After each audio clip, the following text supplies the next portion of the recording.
حضرت عمیر بن سعد رضی اللہ تعالیٰ عنہ ننھا بچہ ہے، چھوٹا سا بچہ.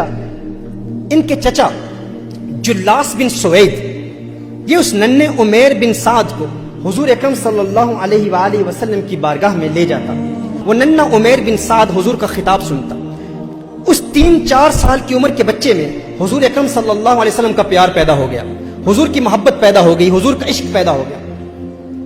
ایک دن وہ چچا جلاس بن سوید وہ خود حضور اکرم صلی اللہ علیہ وسلم کا خطاب سننے کے لیے نہیں گیا، بچہ چلا گیا. بچے نے قیامت کا منظر سنا. حضور اکرم صلی اللہ علیہ وآلہ وسلم نے اپنے فصیح کلام میں، فصیح زبان میں قیامت کا منظر بیان کیا.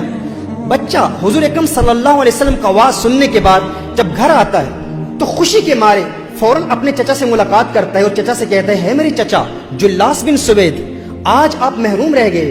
آج حضور اکرم صلی اللہ علیہ وسلم نے قیامت کا ایسا منظر بیان کیا ہے کہ قیامت کا سارا منظر میری نگاہوں کے سامنے ہے. اب اس کا یہ چچا جلاس بن سوید یہ ازلی بدبخت تھا، یہ منافق تھا، اس کے دل میں نفاق تھا، لیکن یہ اپنے بھتیجے کو حضور اکرم صلی اللہ علیہ وسلم کی بارگاہ میں اکثر لے جایا کرتا تھا. بچے نے کہا کہ ہے میرے چچا، آج حضور اکرم صلی اللہ علیہ وسلم نے ایسا خوبصورت خطاب کیا، آج آپ اس سے محروم ہو گئے. اس بدبخت چچا جلاس بن سوید نے کہا اگر محمد سچے ہیں تو ہم گدھوں سے بھی گئے گزرے ہیں. اگر محمد سچے ہیں تو ہم گدھوں سے بھی گئے گزرے ہیں. وہ حیران ہو گیا کہ میرے اس بھتیجے کے دل میں حضور اکرم صلی اللہ علیہ وسلم کا اتنا پیار کیسے پیدا ہو گیا. تو اس نے جواباً یہ کہا اب اس بھتیجے کا واقعہ سنیں اور دعا کریں کہ اللہ عز و جل ہماری اولادوں کو بھی ایسی وفا دے دے، اللہ ہماری اولاد کو بھی یوں ہی وفادار بنائے حضور اکرم صلی اللہ علیہ وسلم کا. وہ بچہ کہتا ہے میرے چچا، مجھے نہیں پتا تھا کہ تو منافق ہے، مجھے نہیں پتا تھا کہ تو حضور کا غدار ہے، مجھے نہیں پتا تھا کہ تو حضور کا دشمن ہے. تو میری انگلی پکڑ کر مجھے حضور کی بارگاہ میں لے جایا کرتا تھا. اب دیکھیں یہ وہ بچہ ہے جس نے ابھی کلام کرنا سیکھا ہے، ابھی گفتگو کرنا سیکھا ہے، لیکن حضور اکرم صلی اللہ علیہ وسلم کی محافل کی برکت دیکھیں کہ اس کی زبان میں کیسی فصاحت جاری ہو گئی. ہے میرے چچا، تو منافق ہے اور مجھے نہیں پتا تھا کہ تو حضور اکرم صلی اللہ علیہ وسلم کا دشمن ہے. میں تو حضور کی محبت میں تیرے ساتھ حضور کی محفل میں جاتا تھا. اب میرے پاس 2 ہی راستے ہیں. ایک راستہ یہ ہے کہ میں حضور کو اطلاع نہ دوں، خاموش ہو جاؤں اور حضور کو کچھ نہ بتاؤں، اور دوسرا یہ ہے کہ میں حضور سے وفاؤں کا اظہار کرتے ہوئے حضور کی بارگاہ میں حاضر ہو کر حضور کو بتا دوں کہ تو منافق ہے. اب جلاس بن سوید نے کہا تو جو چاہتا ہے کر لے، جسے چاہتا ہے بتا لے، تو ایک چھوٹا سا بچہ ہے، تیری بات کون سنے گا، تیری بات کو کون تسلیم کرے گا، کون تیری بات کو مانے گا. ابھی تو نے بات کرنا سیکھا ہے، ابھی تو نے کلام کرنا سیکھا ہے، جا جسے چاہتا ہے بتا.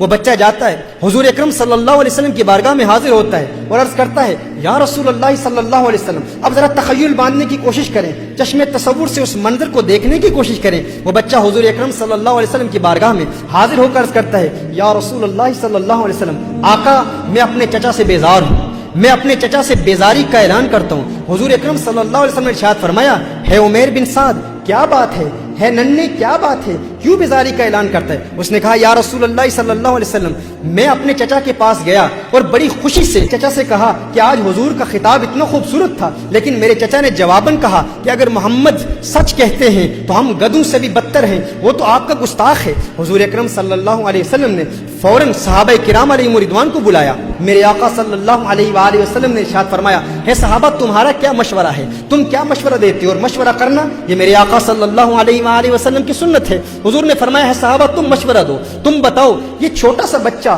جلاس بن سوید کے متعلق کہتا ہے کہ جلاس بن سوید جو اس کا چچا ہے وہ منافق ہے. صحابہ عرض کرتے ہیں یا رسول اللہ صلی اللہ علیہ وسلم، آقا یہ چھوٹا سا بچہ ہے، اسے کسی بات کا علم نہیں. جلاس بن سوید ایک شیخ کبیر ہے، ایک بزرگ شخصیت ہے، ایک عرصے سے مسجد نبوی میں نمازیں ادا کرتا ہے. یا رسول اللہ صلی اللہ علیہ وسلم وہ تو منافق نہیں ہو سکتا.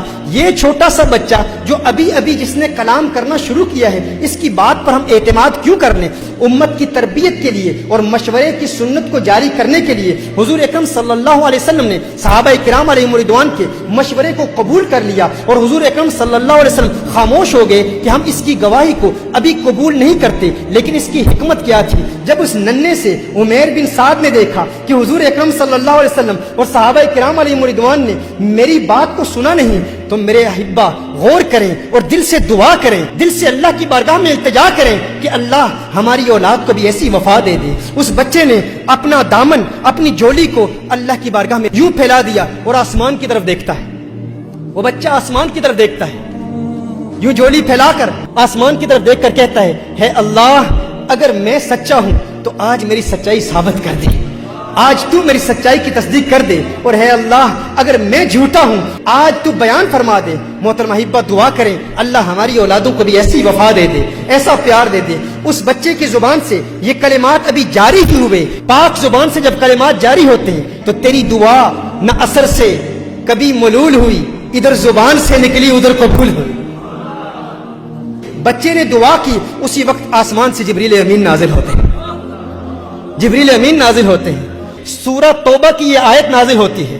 جب بچے نے کہا یا رسول اللہ صلی اللہ علیہ وسلم میرا چچا منافق ہے، ادھر جلاس بن سوید نے بھی قسمیں کھانا شروع کر دیا، یہ بچہ کچھ نہیں جانتا، یہ میرا بھتیجا جھوٹ بول رہا ہے، میں نے حضور کے متعلق ایسا کچھ نہیں کہا، میں نے کوئی گستاخی نہیں کی۔ تو جبریل آئے اور سورہ توبہ کی آیت نازل ہوئی۔ اللہ نے ارشاد فرمایا یحلفون باللہ ما قالوا ولقد قالوا کلمۃ الکفر، یہ جو جلاس بن سوید قسمیں کھا کھا کے کہتا ہے کہ میں نے حضور کی توہین نہیں کی، ہاں اس نے توہین کی ہے اور یہ ایمان لانے کے بعد کافر ہو چکا ہے۔ حضور اکرم صلی اللہ علیہ وآلہ وسلم پر جب یہ وحی نازل ہوئی تو میرے آقا صلی اللہ علیہ وسلم نے فوراً اس ننھے عمیر کو اپنے قریب بلایا، میرے آقا صلی اللہ علیہ وسلم نے اس سے لاڈ کیا، پیار کیا، اور میرے آقا ارشاد فرماتے ہیں تو کیسا خوش بخت ہے، تو کیسا خوش قسمت ہے، تو یہاں پر گواہیاں دے رہا ہے اور تیری گواہیوں کی تصدیق کے لیے جبریل امین ساتوں آسمانوں سے نازل ہو کر دنیا میں آتے ہیں اور اللہ کی وحی نازل ہوتی ہے۔ محترم احبہ جب آپ اپنے بچوں کو اس عمر میں یہ واقعات بتائیں گے تو آپ کے بچوں کے دلوں میں حضور اکرم صلی اللہ علیہ وسلم کی وفا پیدا ہوگی۔ بچوں کو بتائیں ہے میرے بیٹے اگر میں حضور اکرم صلی اللہ علیہ وسلم کا وفادار نہ رہا، اگر میں نے حضور اکرم صلی اللہ علیہ وسلم سے غداری کی تو تیرا مجھ سے کوئی تعلق نہیں، اور اگر تو حضور اکرم صلی اللہ علیہ وآلہ وسلم سے غداری کرے گا تو میرا تجھ سے کوئی تعلق نہیں۔ یہ محبت کا تعلق، یہ پیار کا تعلق، اس کی بنیاد کیا ہے؟ حضور کا پیار ہے۔